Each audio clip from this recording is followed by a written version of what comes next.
that all seems to be in place. Could they be a serious contender?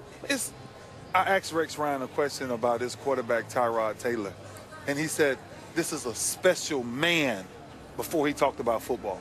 Wait, are you going to talk about the quarterback here? Yeah. You're going to talk, okay. I need to speak on the quarterbacks. Listen, I'm tired of them talking about quarterbacks. Y'all, can I do this? Please. I know you want to talk about a lot of this stuff. I can't wait. Please. Look. So when some people have an it factor, right? And off the field, he has an it factor, man. It's so contagious, just the person he is, how humble he is. And then when he gets on the field, you look at these skill sets that he has. We're in Baltimore when he first got to Baltimore. Now, I had a chance to watch him while he was in college because he played at Virginia Tech.